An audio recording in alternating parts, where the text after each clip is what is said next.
हामीले त्यति धेरै भिजा सक्सेस स्टोरीको भिडियोहरू त बनाउने गरेका छैन, तर फिनल्यान्डको भिजा डिसिजन अलिकति डिले भइरहेको अवस्थामा एकदमै प्रतिनिधिमूलक भिजा डिसिजन हामीसँग भएको कारणले मैले विज्ञानजीलाई आज भिडियोको लागि रिक्वेस्ट गरेको छु। विज्ञानजी, सर्वप्रथम तपाईँलाई एकदमै धेरै बधाई। Thank you sir. ओके, अनि तपाईँको एप्लिकेसन डिटेल्सका बारेमा अलिकति बताइदिनु। युनिभर्सिटी कुन थियो र कोर्स कुनका लागि अप्लाई गर्नुभएको?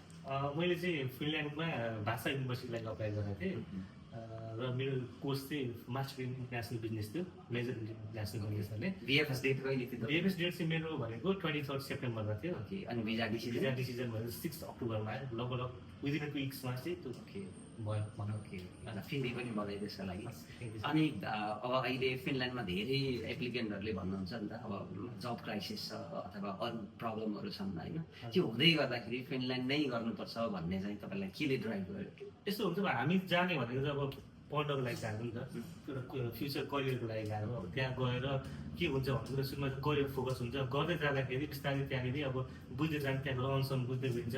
बिस्तारै त्यहाँ एउटा एडजस्ट भएपछि केही न केही त भइहाल्छ। तर त्यहाँ चाहिँ हामीले चाँडै गएर चाँडै काम गरेर त्यो कमाउन थाल्छु भन्ने एक्सपेक्टेसन लिने होइन। पहिला पढ्ने, त्यस पछाडि बिस्तारै बिस्तारै त्यहाँ अब हुँदै गएर चाहिँ रहनसहन बुझ्दै गएर चाहिँ पाइन्छ, केही न केही हुन्छ त्यहाँनिर। अनि आइडिबीसँगको यो भिजा एप्लिकेसनदेखि भिजा सक्सेससम्मको यात्रा चाहिँ कस्तो रह्यो? एकदम रमाइलो पनि भयो। अब कतिपय डकुमेन्टहरू उतार चढाव त भइहाल्छ त होइन, त्यो सर्दै सर्दै गर्दै लास्टमा एउटा एचिभमेन्ट भयो। ल, धेरै धेरै थ्याङ्क यू सर। होइन।